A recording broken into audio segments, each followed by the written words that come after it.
Souvent, je dis que je ressemblais à Fiona dans Shrek.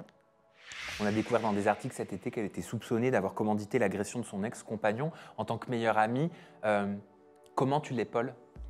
Bah, évidemment, déjà, on est tombé des nues. Quand on est tombé sur ces articles, c'est complètement insensé quand on connaît Aurélie au quotidien.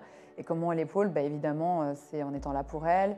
L'avantage, c'est que bon, c'est en train de rentrer dans l'ordre cette histoire et elle en parlera quand ce sera le moment d'en parler. Loana, quelque part, tu remplaces le terme bimbo par Loana? Ben oui, parce qu'elle a été beaucoup pointée du doigt, notre pauvre Loana, qu'on adore, qui est adorable.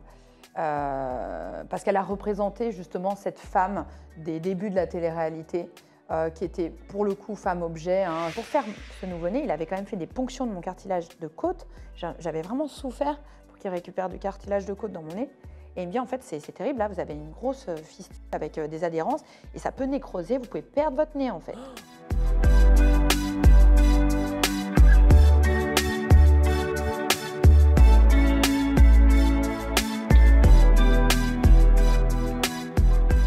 Influenceuse de Montpellier? C'est ce que je lis dans plein d'articles.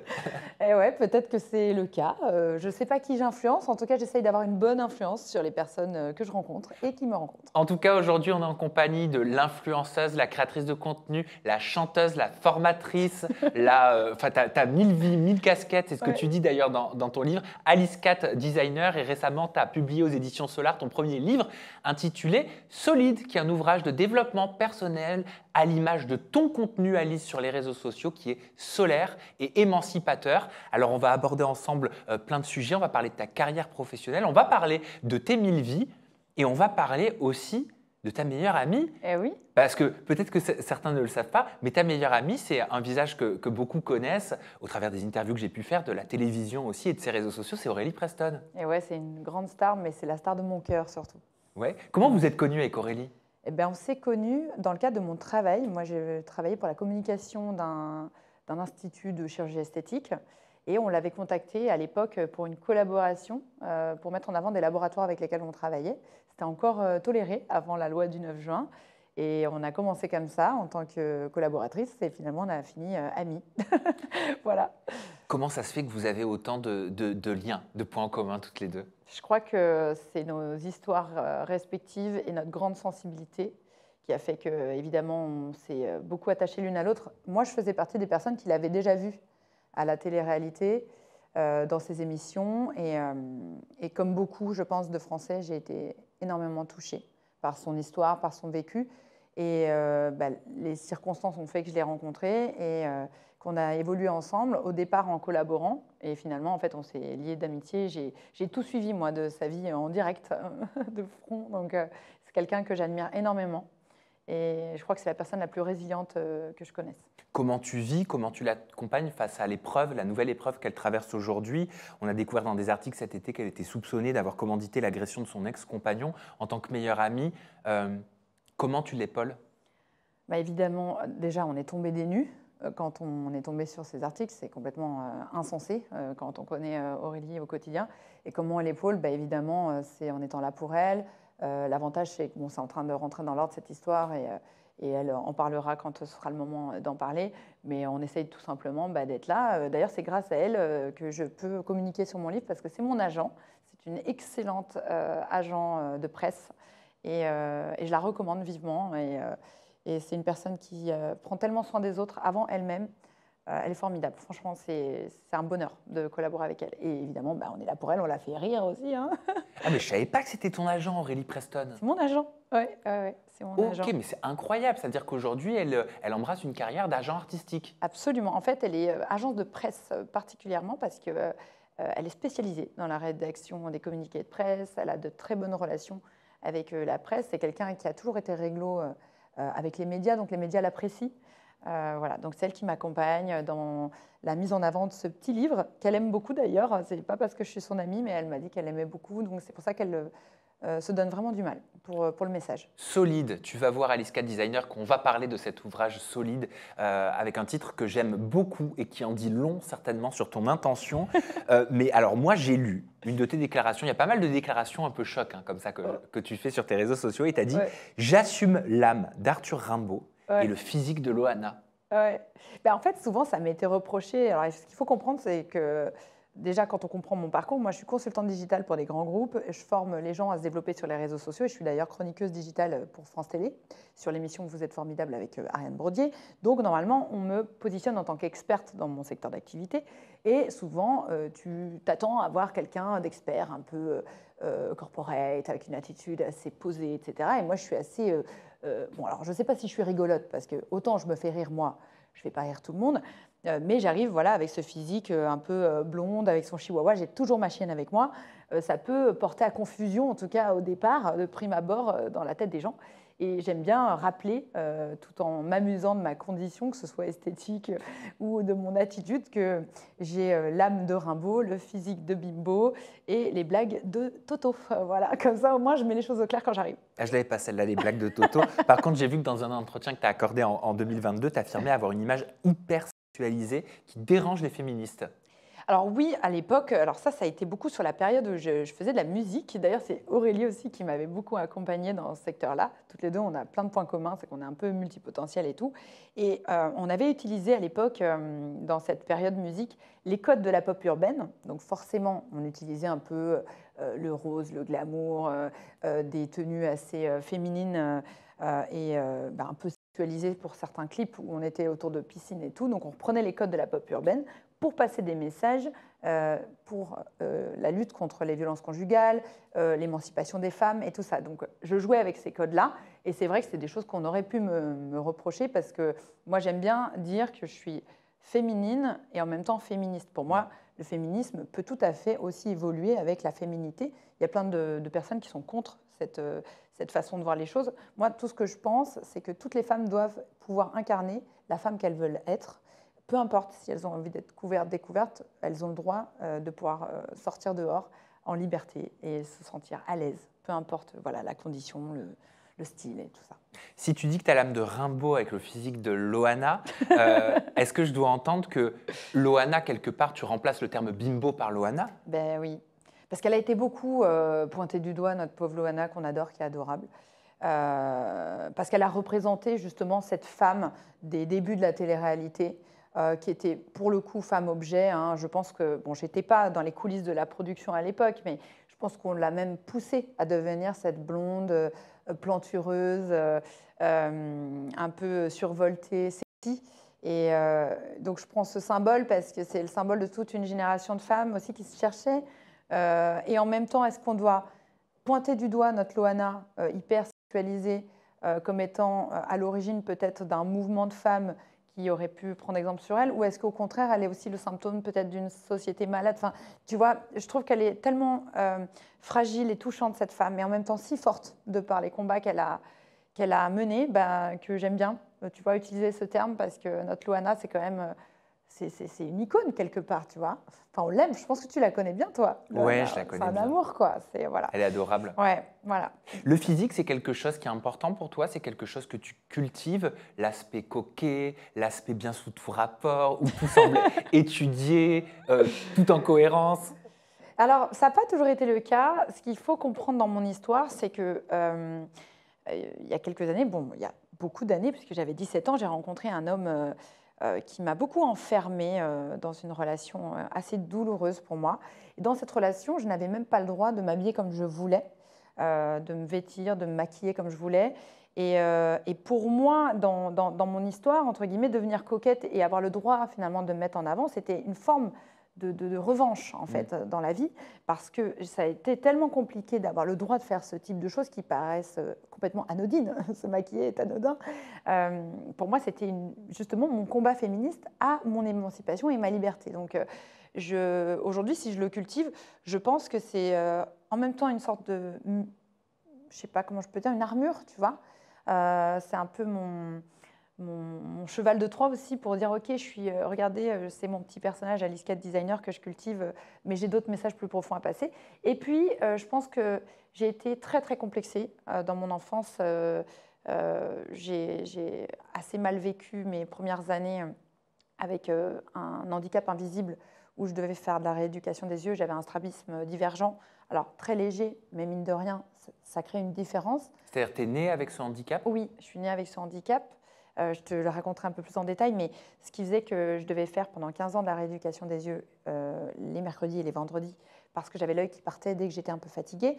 Donc pour un enfant, tout ça paraît énorme, c'est-à-dire que tu as l'impression d'être complètement différent, alors je pense qu'en réalité, ça ne devait être pas si visible que ça. Donc il m'est arrivé de porter un cache sur l'œil. Et donc j'ai développé un complexe sur mon apparence déjà à ce moment-là. Et puis au cours de la puberté, chez moi, elle a été assez violente. J'ai pris 4 tailles quoi, en l'espace de 6 mois. Et je n'étais pas préparée. Je pense les adultes à l'école, les référents, tout ça ne nous préparaient pas à ces bouleversements hormonaux qui sont tout à fait normaux, notamment chez les femmes, juste après les menstruations, l'arrivée des menstruations. C'est-à-dire que tu es devenue une femme adolescente très rapidement, en tout cas physiquement, visuellement. Physiquement, ouais. Et je ne voulais pas, quoi. Je voulais disparaître. Et puis, bon, une relation toxique avec beaucoup de tromperies, voilà, où je me sentais pas à ma place, je me sentais pas correcte. Souvent, je dis que je ressemblais à Fiona dans Shrek. Et donc, j'ai fait la guerre à mon corps pendant longtemps et j'ai mis du temps à m'apaiser. Et aujourd'hui, en fait, je suis beaucoup moins à cheval, même si là, je suis très maquillée grâce à ton équipe qui est formidable. En réalité, c'est vrai que quand je suis coquette, c'est plus pour le personnage que pour mon plaisir personnel. Enfin, j'aime bien rentrer dans ce personnage, mais dans la vraie vie, je suis un peu un petit bonhomme. Je me balade comme tout le monde, pas maquillée, voilà, pas toujours coiffée. Enfin, c'est pas grave, ça n'a aucune importance. En tout cas, tu me donnes beaucoup d'informations. Oui. Donc, il va falloir qu'on revienne sur chacune des informations parce qu'elles sont toutes intéressantes. Et je trouve que ça en dit long. Voilà, ton parcours de vie en dit long aussi sur la femme que tu es devenue et sur cet ouvrage aussi qui en ressort aujourd'hui, Solide. Donc, commençons par le handicap physique, donc le problème oculaire que tu avais. Est-ce que tu penses qu'aujourd'hui, adulte, même si le problème est réglé, tu gardes encore des séquelles de ce que des empreintes de ce traumatisme quand même que ça a pu causer chez toi étant enfant? Ah mais totalement. Je pense que quand on est face à ces responsabilités qui sont des responsabilités presque d'adulte quand tu es enfant, parce qu'il faut imaginer que moi, en petite section maternelle, je devais expliquer aux autres enfants qu'ils ne devaient pas m'envoyer un ballon, par exemple, dans la figure, parce que je risquais un décollement de rétine. Pour t'expliquer un peu mon trouble oculaire, c'est une maladie qui est héréditaire. Ma mère est porteuse, ma grand-mère avait déclenché. Mon frère a un handicap encore plus lourd. Chez lui, ça s'est déclenché en albinisme oculaire. Chez moi, je suis porteuse de l'albinisme oculaire. Je ne le déclenche pas. Néanmoins, je suis amblyope, myope, astigmate et avec ce strabisme. Pour expliquer aux personnes qui ne comprennent pas trop, en gros, un strabisme, c'est quand l'œil part. C'est le cerveau, finalement, qui décide de déconnecter un organe qui ne fonctionne pas bien. Donc, il décide finalement que l'œil est paresseux.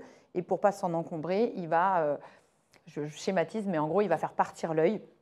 Et tout le travail des médecins, ça va être de faire en sorte que l'enfant, le plus vite possible, le plus rapidement possible, remuscle cet œil, le refasse travailler, même s'il voit très, très, très, très mal, pour qu'il puisse se remettre dans l'axe. Et donc, ça a été un peu de la souffrance pour moi parce que ça demande des efforts. C'est des tout petits efforts, il faut imaginer des petits biceps d'yeux, mais à travailler pour que l'œil rentre dans le droit chemin. Et donc, comme tu me le disais, le fait d'être face à ces réalités qui ne sont pas normales pour un enfant, de devoir aller à l'hôpital, à la Fondation Rothschild, aller faire de la rééducation des yeux plutôt que d'aller, comme tout le monde, au parc, jouer au foot ou que sais-je encore, c'est difficile. Et puis, je sais que ça a impacté, moi, ma vie aujourd'hui. Je suis toujours très anxieuse. Je suis un peu hypocondriaque, tu vois, j'ai un rapport très particulier à la santé et je vois bien que c'est pas normal, enfin que c'est un peu excessif quoi. C'est déjà arrivé que je parte, je vais raconter une anecdote qui va te faire plaisir pour cette émission.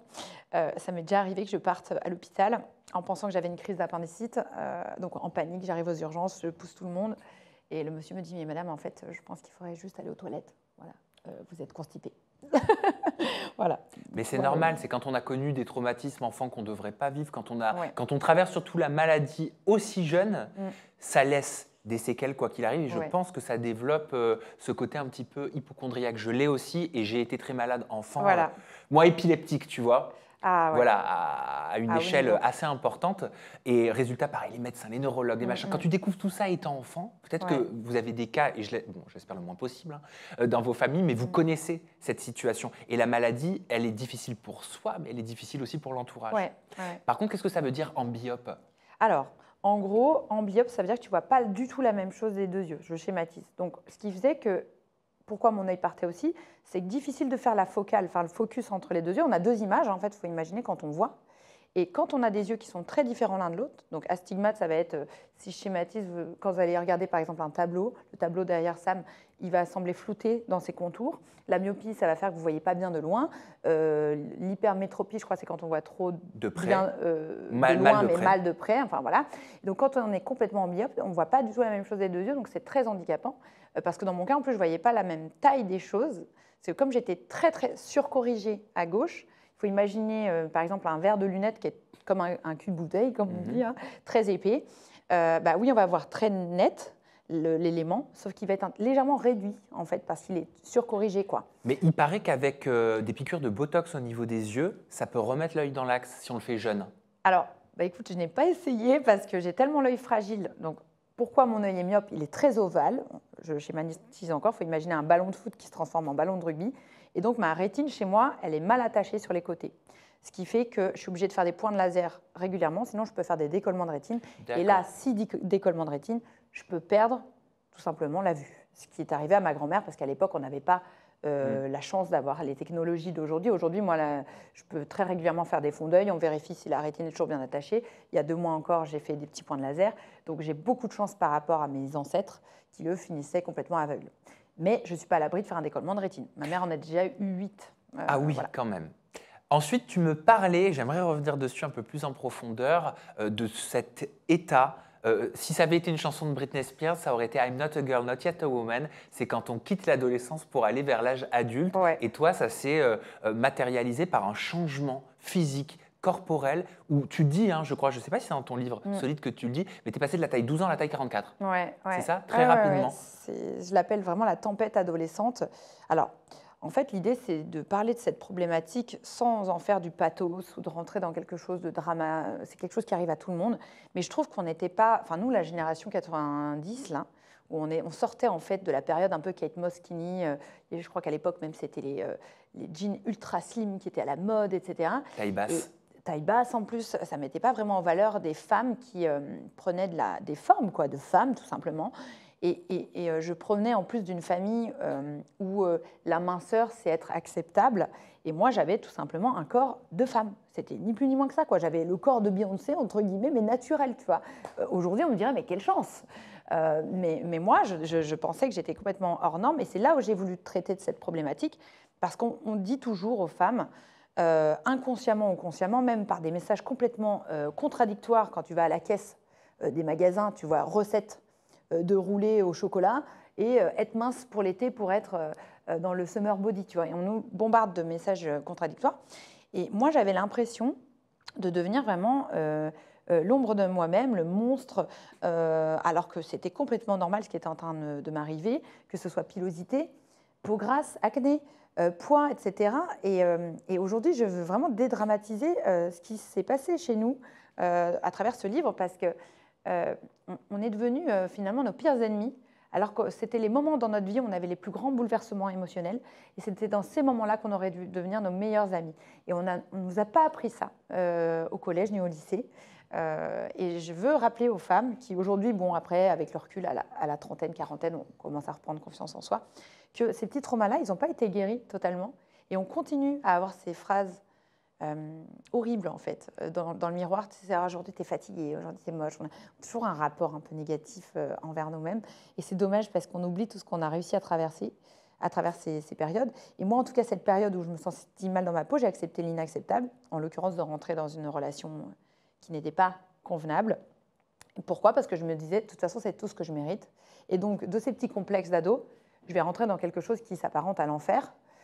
Qui n'aurait jamais dû se produire si j'avais eu un peu d'amour-propre. Et ça, c'est à l'âge de 17 ans que tu rencontres cette ex toxique dont on va parler. Mais ce qui t'a conduit peut-être à cette rencontre, c'est cette étape-là que tu as traversée en passant de l'adolescence à l'âge adulte. Et est-ce que c'est à cause de tout ça qu'à partir de 13 ans, tu commences à faire de multiples régimes?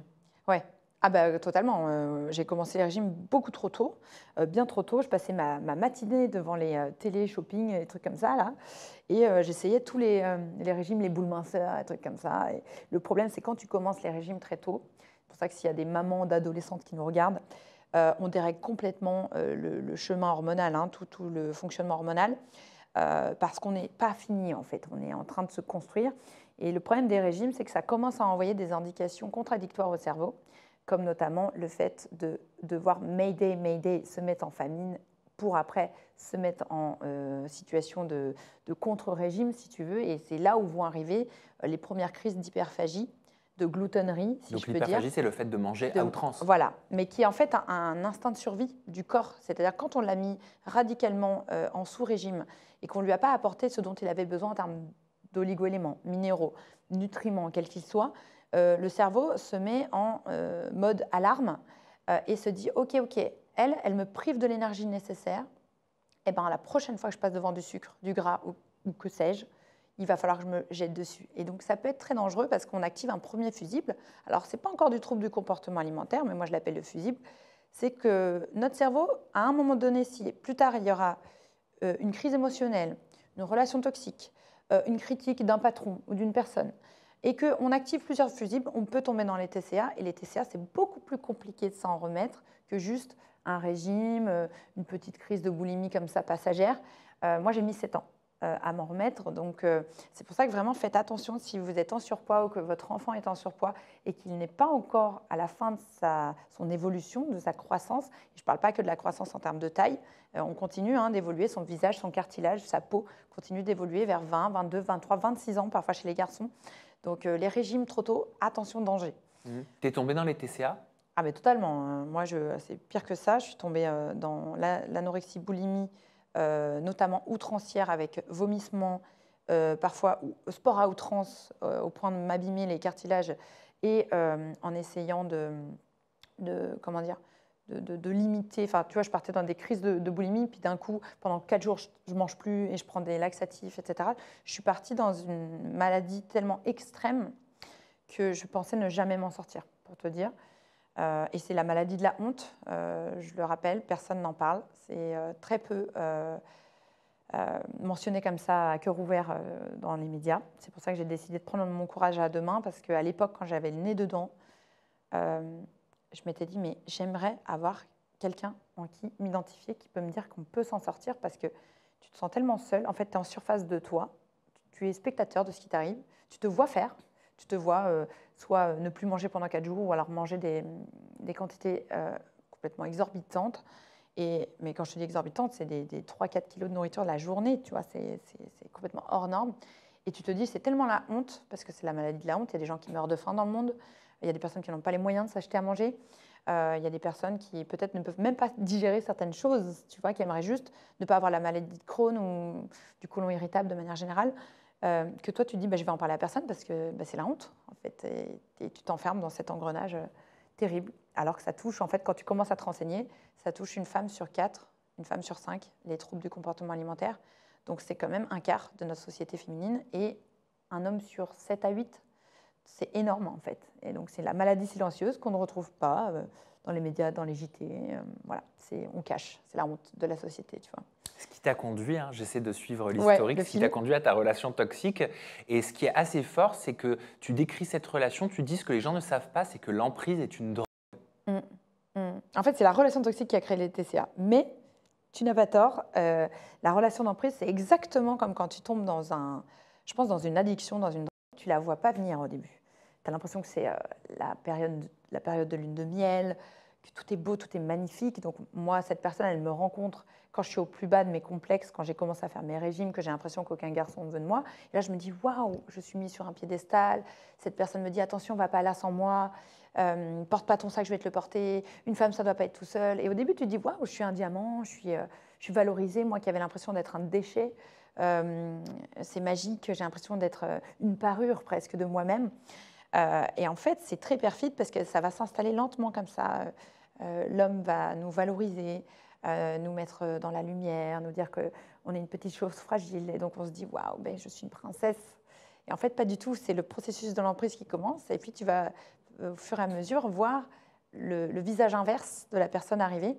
Donc, au début, ça va être des toutes petites crises. Où est-ce que tu étais? Tu parlais à qui? La prochaine fois, quand tu rentres, tu m'appelles. En fait, tu pointes. Tu vois, ça commence par des petites crises de jalousie. Et puis après, c'est isolement. Donc, tu arrêtes de traîner avec elle, c'est une mauvaise personne pour ton entourage. Tu arrêtes de parler de ce qu'on se dit ou de nos disputes à ta famille parce qu'ils vont chercher à nous monter l'un contre l'autre. Donc là, Petit à petit, on rentre dans une espèce de bulle de l'emprise. Et puis après, la personne va commencer à te punir quand tu n'as pas été assez acceptable pour elle. Donc, par exemple, je ne sais pas moi, tu as porté un pantalon court au lieu d'un pantalon. Elle dit « Ah ouais, tu ne m'as pas écouté, bah, je ne te parle plus pendant 2 jours. » Donc, la personne te met en fait dans une espèce de prison dorée où toi, tu es dans la situation de manque. Mais s'il te plaît, réponds-moi, explique-moi ce que j'ai fait de mal, etc. Et donc, un long processus comme ça va rentrer jusqu'à découvrir que la personne a des problèmes avec l'argent, avec les addictions. Souvent, c'est des personnes qui ont des problèmes avec la drogue. Moi, en l'occurrence, mon ex, c'était la cocaïne. C'était toutes les drogues dures, qu'il mélange avec des drogues douces et de l'alcool. Donc, ça exacerbait encore plus les traits psychomaniaques, parce qu'en fait, quelqu'un qui est pervers narcissique, un vrai pervers narcissique, pas juste le mec jaloux qui t'empêche de voir tel ou tel mec parce qu'il ne veut pas que tu sois ami avec un mec. Là, on parle vraiment du pervers narcissique dans sa splendeur la plus extrême, celui qui a la triade noire, c'est-à-dire le machiavélisme, la psychopathie et le narcissisme. Et celui-là, il est extraordinaire parce qu'en société, tu ne le vois pas. C'est le meilleur des amis. C'est quelqu'un de fondamentalement intelligent, presque charismatique, formidable. Moi, je suis tombée amoureuse de ce personnage-là, en fait. Et il te cache très bien, au fur et à mesure, son petit manège jusqu'à t'enfermer et au point où toi, tu te dis « mais je ne peux pas le quitter parce que sans lui, je suis une merde ». En fait, ça en vient à là, tu vois.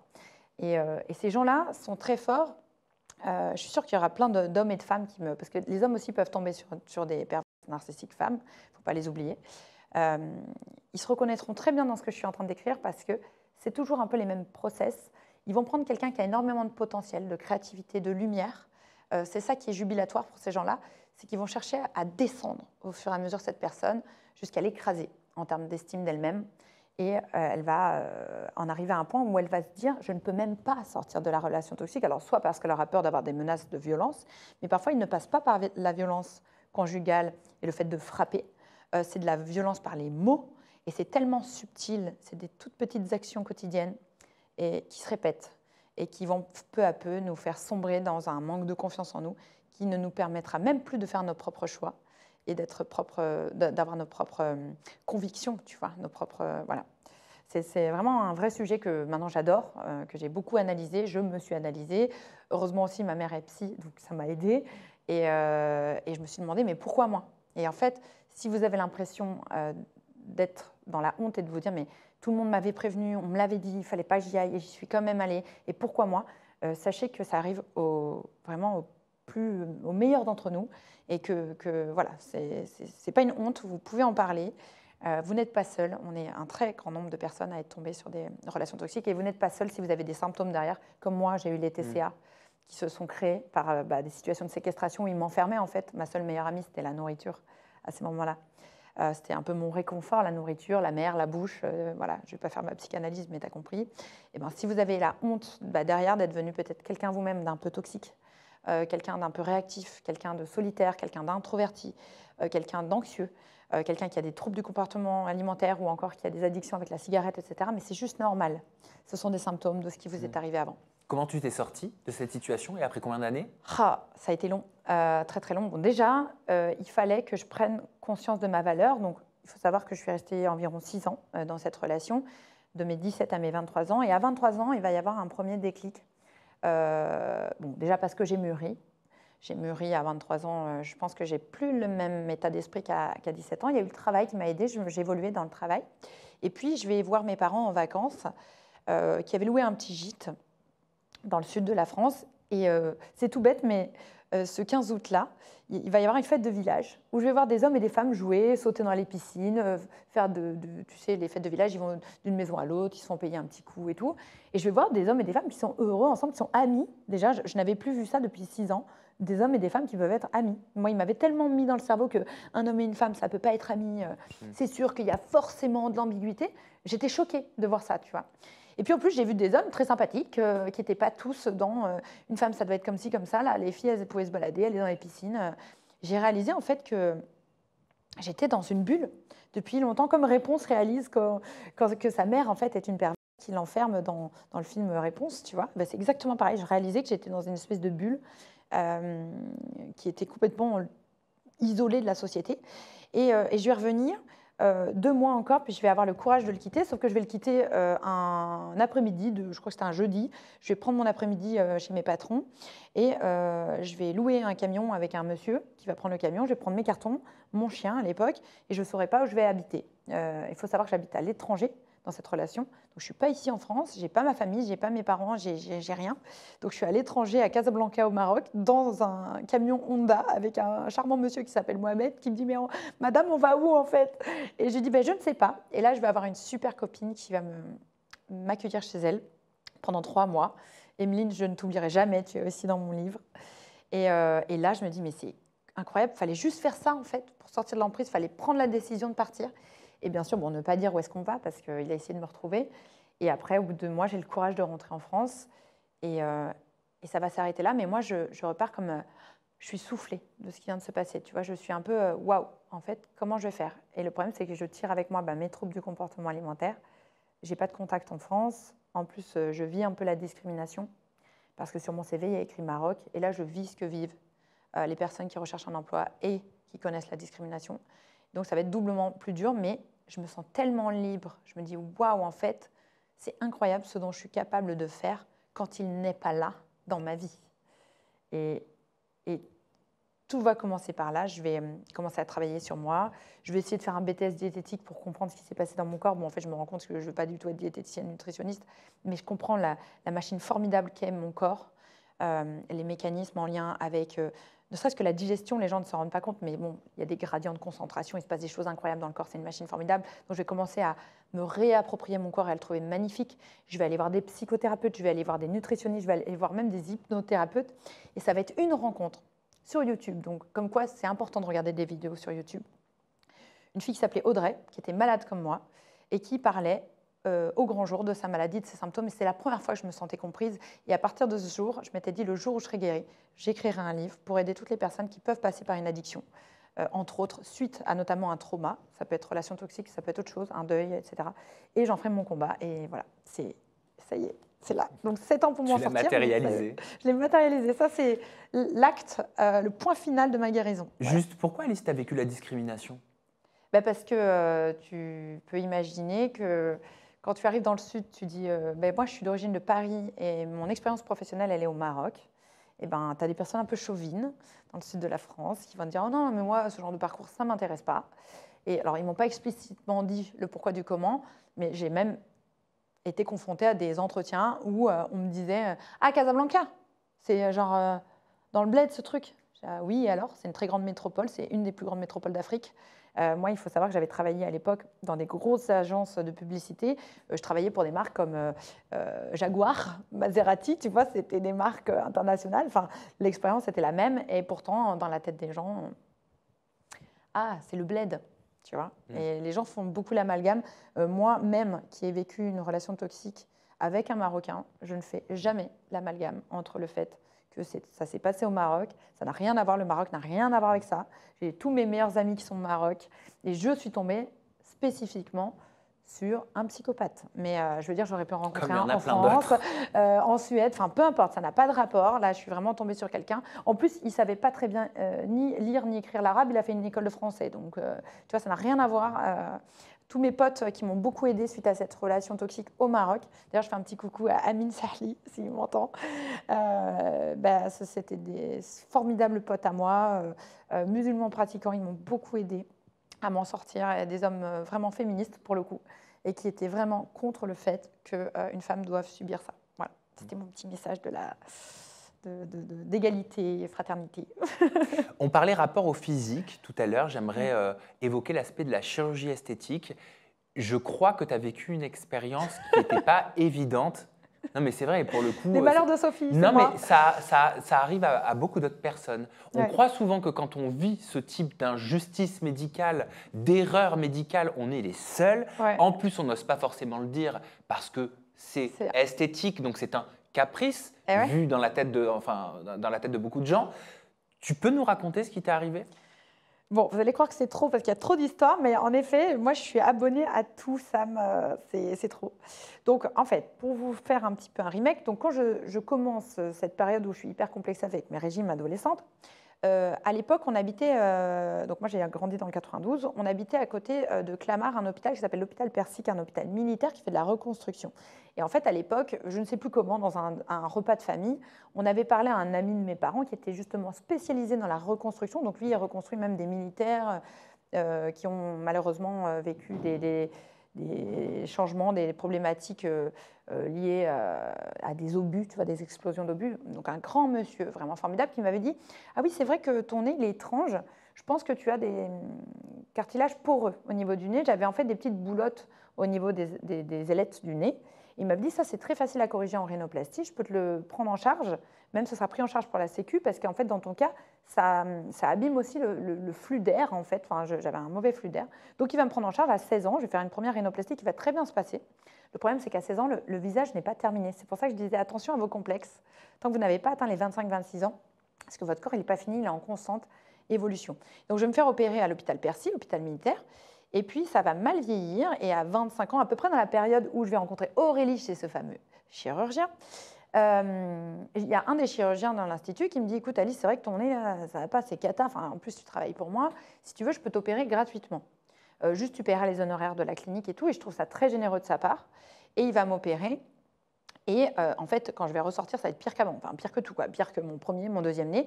Et il va me dire « C'est des œdèmes. » Des œdèmes, il y a des gonflements, des boules sur le nez. Je me dis « Ok, je lui fais confiance. » Tu t'inquiètes pas plus que ça. Et comme je suis sympa, j'attends quand même 1 an et demi que mes œdèmes dégonflent. Et au bout d'un moment, je dis, écoute, je suis désolée, mais j'ai un peu l'impression que tu te fous de moi parce que tous les chirurgiens que je rencontre, il faut savoir qu'en plus, j'évoluais beaucoup dans le milieu médical parce que je faisais la communication digitale, notamment de grands laboratoires. Donc, j'allais dans les symposiums à Monaco où il y a des grosses conférences de chirurgiens. Donc, j'avais la chance de rencontrer des grands docteurs que j'adore, Frédéric Braccini, Christian Fayard, etc. Et tous me disaient, Alice, je pense que ton médecin, là, il se fout un peu de toi. C'est pas des œdèmes ce que tu as, c'est un raté. Il aurait pu te dire que c'est un raté. Et que tu puisses prendre tes dispositions, notamment sur le fait que moi, je commençais de plus en plus à évoluer mes réseaux sociaux pour pouvoir communiquer sur le fait que j'étais consultante digitale. Donc, mon visage, quand même, c'était un peu mon gagne-pain. Et finalement, je vais le revoir. Il me dit, bah, en effet, en fait, c'est de la merde, ton nez est foiré, quoi. Donc, je vais te mettre en relation avec le ponte des pontes de la médecine esthétique. Il est dans le top 3 des nez, etc. en France. Je dis, OK, bah, je te fais confiance. Pareil, chirurgie prise en charge, parce que bah, là, dans mon cas, c'est pas vraiment de l'esthétique, hein, c'est vraiment de la réparation. Et il va m'opérer, donc 3e rhinoplastie. Le nez est formidable quand je sors de l'opération. Je suis la femme la plus heureuse du monde. Je voulais même pas un bonnet, moi, je voulais un nez qui passe inaperçu. Hein. Et là, c'était mieux que ce que je voulais. Et sauf que, donc, on est début décembre quand il m'opère. Vers Noël, vers le 24-25 décembre, je vois beaucoup de pus qui tombent de mon nez. Et mon nez commence à grossir. Je ressemble vraiment à la schtroumpfette, voire pire. Et j'appelle ce docteur et je lui dis, docteur, c'est quand même ma 3e rhino. J'ai l'habitude des rhinoplasties maintenant, depuis le temps. Il y a plein de pus qui sortent de mon nez. Il me dit, ah, c'est normal, c'est une réaction classique. Quand il y a des reprises comme ça du nez, le corps il est un petit peu éméché, il a du mal et tout, il n'est pas bien, donc c'est normal. On se voit en janvier. Je lui dis, docteur, s'il vous plaît, là je m'inquiète. En plus, rappelle-toi, je suis hypocondriaque, donc moi, je lui dis, regardez, je lui prenais sous toutes les coutures, je lui faisais des reportages de mon nez, de mes narines et tout. Il dit, mais non, vous exagérez. Arrive mi-janvier, quand il reprend son service, il me dit, ah oui, en effet, il y a une fistule avec une bactérie dans votre nez qui est en train de manger les poings. Et alors en plus, j'étais écœurée parce que pour faire ce nouveau-né, il avait quand même fait des ponctions de mon cartilage de côte. J'avais vraiment souffert pour qu'il récupère du cartilage de côte dans mon nez. Et il me dit, en fait, c'est terrible, là, vous avez une grosse fistule avec des adhérences et ça peut nécroser, vous pouvez perdre votre nez, en fait. Et je dis, mais je fais quoi, là? Et il me dit, bah, je vais vous mettre sous antibio. Je dis, mais vous n'auriez pas pu me mettre sous antibio complètement 1 mois avant, en fait. Il me dit, bah, désolé, c'est tellement rare, etc. Et il me dit, désolé, on va peut-être pas plus pouvoir vous opérer, votre peau. Donc, pour expliquer aux personnes qui nous écoutent ce que ça fait, l'adhérence, ça fait que la peau, en fait, elle se crispe comme si elle fait une cicatrice kéloïde, mais là, sur tout le nez. Et donc, elle n'est plus opérable, en fait. Elle est complètement engoncée. Et donc, je vais passer 6 mois avec une énorme fente parce que ce qu'il a monté, en fait, avec mes cartilages de côte, c'est cassé. Et j'ai une énorme fente qui se crée dans mon nez. Je suis complètement défigurée, j'ai envie de pleurer. Et ça, c'est entre 2019 et 2020. C'est au même moment où Macron impose les masques pour le confinement. Et tout le monde se plaint. Et moi, je suis heureuse. Je pleure de joie. quand j'apprends qu'il faut mettre les masques dans la rue. Et vraiment, rien que d'y penser, j'avais tellement d'émotions. Je me disais, pourvu que le masque reste le plus longtemps possible, j'étais tellement défigurée. Peut-être j'enverrai des photos que tu pourras partager dans ta story de cette période. Ça a été horrible, vraiment. Je l'ai hyper mal vécu, tu vois, ça me fait monter les larmes. Et heureusement, comme quoi il faut garder l'espoir dans la vie, j'appelle quand même mes contacts que j'avais eus dans la médecine esthétique, et notamment Frédéric Bracchini, qui est un très très grand médecin sur Nice, et il me dit, Alice, écoute, ne perds pas espoir, la peau c'est quand même quelque chose de vivant. Là déjà, tu as enlevé ton affection, ça a arrêté déjà de continuer. Enfin, au moins ta peau, elle n'est pas morte, elle n'est pas nécrosée. Ce qu'on va faire, c'est qu'on va la renourrir, on va la réhydrater. Tu vas venir à Nice, donc je faisais des allers-retours que je finance moi-même et tout. Et il va me piquer avec des vitamines, de l'acide hyaluronique. En fait, il va redonner toutes les molécules nécessaires à ce que ma peau puisse peut-être puiser au max pour se revitaliser, tu vois. Et donc, je vais faire ça tous les mois. Et en effet, au bout de 6 mois, c'est vrai que ma peau, elle est toujours un peu rigide à cause de cette adhérence, mais elle s'est assouplie. Et je reviens voir ce docteur qui donc, a fait cette erreur médicale. Et il me dit, écoutez, je vois que votre peau, ça va mieux. Je prends en charge cette 4e rhinoplastie. Et cette fois-ci, on va vous prendre du cartilage de l'oreille. Donc ici, j'ai plus de cartilage derrière ma conque d'oreille et du cartilage de mon crâne. Et on va tout refaire, sauf que vous aurez des cicatrices à vie, ce qui fait que j'ai des petites cicatrices sur le nez, parce qu'il a dû passer en fait avec donc des petits canules pour aller déchirer les adhérences que j'avais dans le nez. Bref, c'était tout ça un travail. Et donc, j'ai énormément pleuré avant cette opération, parce que alors là, vraiment, j'avais plus confiance et tout, c'était horrible. Et enfin, j'ai un nez à peu près qui ressemble à quelque chose, avec des cicatrices, mais au moins, moi je m'en fous, je voulais pas un bonnet, mais je voulais au moins un nez qui ne fait pas pleurer les petites filles dans la rue, parce que ça m'est arrivé. Que quand elles me voyaient, elles disaient à leur mère, maman, il y a une sorcière dans la rue. Et quand on en arrive à là, on se dit, c'est pas normal, tu vois. Ouais, puis voilà, ça doit pas être attention. évident à vivre aussi. C'est toutes ces expériences qui t'ont conduit à devenir coach, qui t'ont conduit à devenir référente, qui t'ont conduit à avoir des élèves, parce que tu as des élèves. Plein d'élèves. Ouais, tu as plein d'élèves. Et je voulais justement te faire réagir à quelques-unes de tes citations. Bien sûr. Tu dis, soyez gênant. Ah oui, moi j'adore être gênante. Regarde. J'aime bien faire ça, surtout dans les lieux un peu luxueux, tu vois, quand ça met les gens mal à l'aise. Parce que je trouve que le fait d'incarner sa folie et accepter son enfant intérieur, c'est que vraiment on est arrivé au step, pour moi, en haut de la pyramide de la confiance en soi, et de « ok, j'accepte à partir d'aujourd'hui que ma vie m'appartient et que rien ni personne ne pourra venir déranger cette vie, en fait ». Alors bon, l'idée, c'est pas non plus d'embêter les autres, mais la folie, le fait d'avoir de l'humour, le fait d'avoir de l'autodérision, c'est vraiment un step d'amour de soi qui est au-dessus, tu vois. C'est vraiment, ok, j'accepte tellement qui je suis que j'accepte de rentrer dans l'autodérision. Et quand vous arrivez à ce moment-là dans votre vie, bon, maintenant, ça m'arrive de faire des conférences business devant des grands chefs d'entreprise et tout. Je suis à 4 pattes en train de faire le clown, tu vois. Et les gens me disent, mais ça m'a secoué, en fait, parce qu'ils ont tellement cherché à rentrer dans une case que la société nous impose qu'ils en oublient qu'à la base, nous sommes un amoncellement, oula, c'est dur à dire, un amoncellement de molécules d'azote, de carbone, etc., qui pensent, et on va finir, à la fin, on va finir par mourir, en un tas de molécules. Et donc, on est quand même conditionné dans cette société à avoir peur des commentaires méchants, de ce que les gens vont penser de nous, est-ce qu'on fera bien, est-ce qu'on sera beau à la caméra, est-ce qu'on aura une belle éloquence, etc. Alors qu'à la base, on devrait déjà se dire « Waouh, je suis en vie ». Et waouh, je peux faire en sorte que ma vie soit quelque chose d'extraordinaire à partir du moment où je m'accepte et j'accepte de mettre en lumière ces traits de caractère et ces particularités qui me constituent. Est-ce que c'est pour ça que tu dis vous n'aurez plus peur des haters après ça? Bah ouais, j'espère. En étant gênant? Bah, en étant gênant, le truc c'est que, en fait, quand tu arrives les 2 pieds dans le plat et que tu es gênant et tu dis aux haters, coucou les haters, je suis gênant, c'est bon, on peut passer à autre chose, et ben tu peux après faire passer d'autres messages. Donc parfois, on a tellement peur de se faire attaquer qu'on essaye d'être super lisse ou le plus, le plus propre possible, le plus envisageable possible pour les gens. Et du coup, on joue un personnage, on perd presque de l'authenticité. Et en perdant cette authenticité, parfois, c'est comme ça qu'on se crée les vagues de haine, tu vois. Alors que quand on est le plus naturel possible, en tout cas le plus, on essaye. Je dis naturel, mais regarde, moi je suis maquillée, je suis coiffée, etc. Je ne parle pas de cette nature-là. Je parle naturel dans son tempérament. On assume qui l'on est.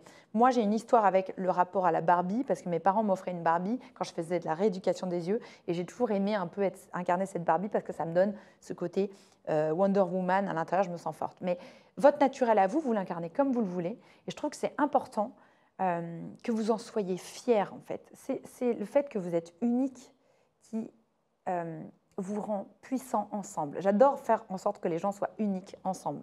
C'est vraiment un adage que j'aime bien donner. Et qu'est-ce que tu entends quand tu dis « tu n'es pas ton contenu » ? Ah, Ça veut dire que je ne suis pas mon contenu.